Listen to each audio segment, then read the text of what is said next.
Before we begin, thank you very much to Nathan S. for joining the Patreon campaign over at patreon.com/TJOmega. As I sit here now, my Patreon is a whisper away from unlocking the next milestone, which is episode by episode Beast Machines reviews, which I didn't think I would hit so far. I'm only a few episodes into the Beast Wars reviews, and I'm already having to face the Beast Machines as well.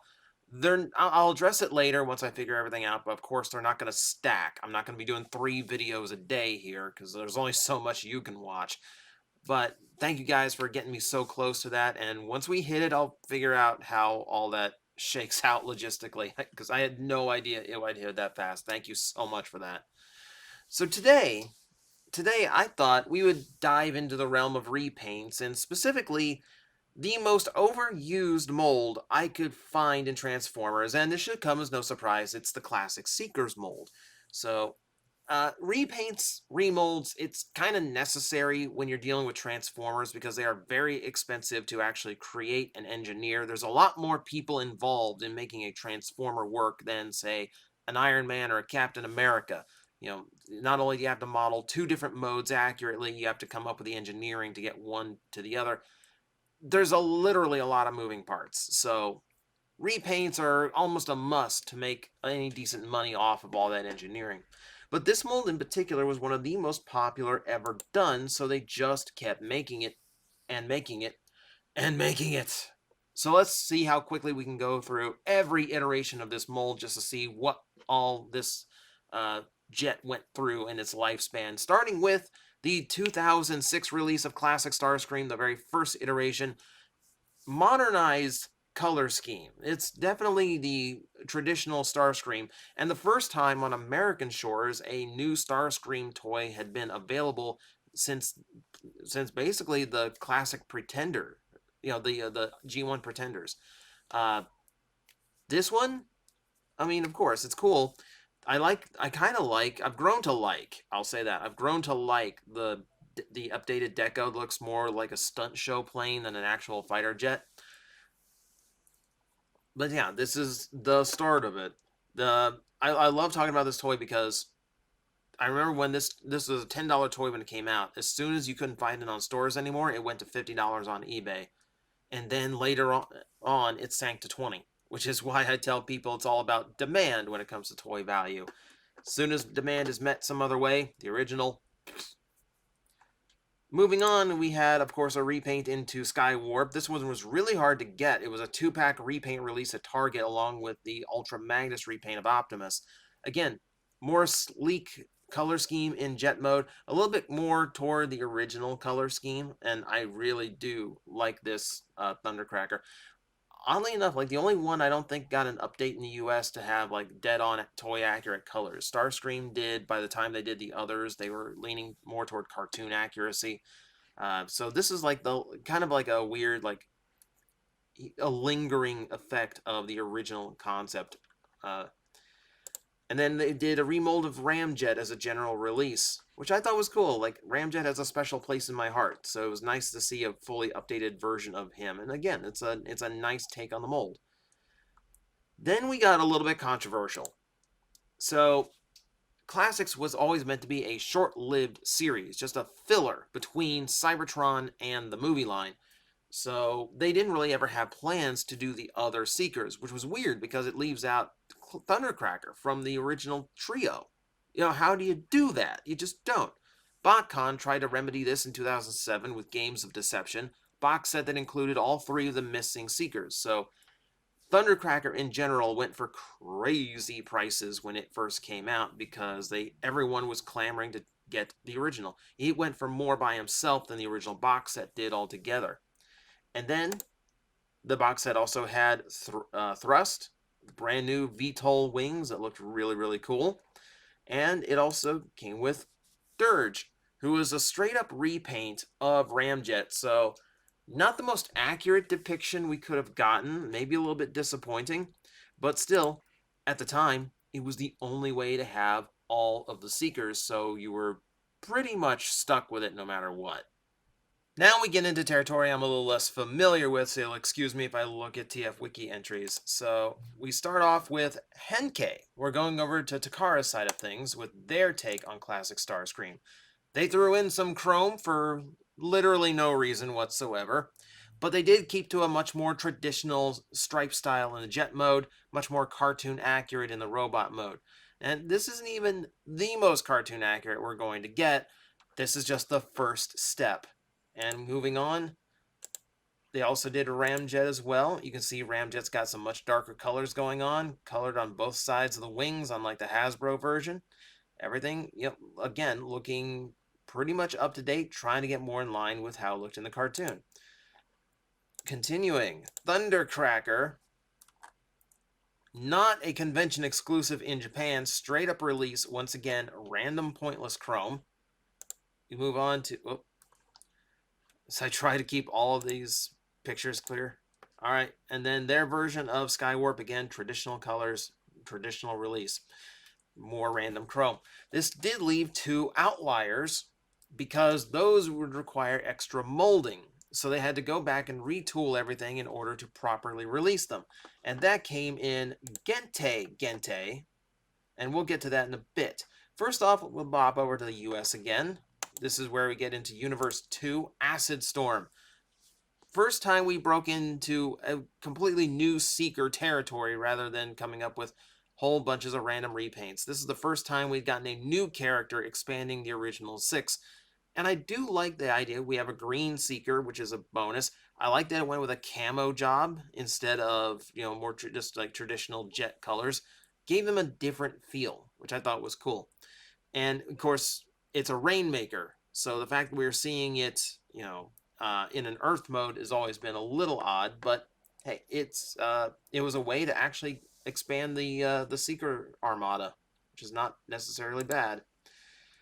Universe in 2009 also decided to re-release Starscream. This is why classic Starscream went from $50 bound to about 15 and 20, because now a far more cartoon accurate one came out. This one had some loose part issues. The mold was starting to degrade. They did go and recast the mold because, of course, they're never done making Starscreams. But you can see where they tried much harder to come cartoon accurate with this release and got really close. Like, this is actually a really, really nice representation of your standard Starscream. Gente over in Japan, meanwhile, in 2009, was providing us with some new wings for our cone heads. Dirge looking much nicer, but kind of going in with that classic style of like new, like flashier stripings for the wings. So it kind of fit in better than even the BotCon ones if you're collecting the classics ones. They did the same thing with Gente Thrust, but what was cool here was that the VTOLs were individual parts. You could mount them to the back tail fins, or you could mount them to the bottom or top of the wings, which gave you a lot more visual variety in your thrust. Also, kind of a cool idea. Kind of a weird workaround because the engineering for the wings was a little bit weird, but it's what it is, and for what it is, I thought it worked pretty well. I have more fun with that version of the mold than I did any of the others. 2009 also saw the release of Henkei Ghost Starscream, my worst nightmare. Now, to be fair, it's exactly what you should do. It's a Ghost Starscream, but I got so many pictures of this toy breaking because of how much translucent plastic was going on. And these were out of Japan. Don't tell me it's environmental. I've seen this from all over the world. I've seen this toy break from Japan to New York. I've seen all of this toy in pieces. And yeah, an obvious repaint, an obvious redeco, and another use of this mold. Okay, now we're going to 2010. The Generations line finally did the Coneheads. Was always a debate of whether they were going to release the other Seekers at retail in America, especially after Takara produced new wing molds for them. There's a little bit of controversy to that because the BotCon stuff at the time was guaranteed to be unique releases that were not going to be made available to the general public. So the fact that Generations did all 3 of the Seekers from that box set including a Thundercracker, which was visually different, but still pretty close. That ruffled some feathers back in the day. There's a lot of people that felt cheated because of, and imagine if you were one of the ones who spent $300 getting your Thundercracker off of eBay, back in 2007, only for 3 years later to have one come out for less than 15. That sucks. Oh God, that's going to infuriate some people, and they can't get that 300 back because this release made the BotCon ones go down. That was a whole mess. So that is why Hasbro now is like, we're always making a set from now on. Like, if we're gonna do one, we're gonna do them all because we don't want that situation again. The club was not done though. The club started providing us with even weirder ones. Ramjet came out in his G2 colors in 2010, looking pretty nice actually. Much more, very toy centric, obviously. And then they did Thundercracker Shattered Glass, or what we know as Action Master Thundercracker, in 2011. I regret selling mine to this day, and it is way too expensive for me to go back and get now and correct that mistake. I'm hoping Selects does the Earthrise mold in these colors one day. Because, yeah, it's a garish mess, but it's kind of beautiful that way. And then 2012, Transformers United in Japan started producing the Seekers again, and now we're even more cartoon accurate than we were before. Starscream in off-white, white and red stripes, no chrome. This is about as dead accurate as that mold ever got to the cartoon. And while they were at it, Takara did them all. Thundercracker, straight up remold, cartoon accurate. Skywarp, exact same way. Cartoon accurate all the way through. And then the Coneheads. Coneheads got a 3-pack, so you just got them all out of the way at once. So this meant all of your Seekers for United were available within roughly a year of each other.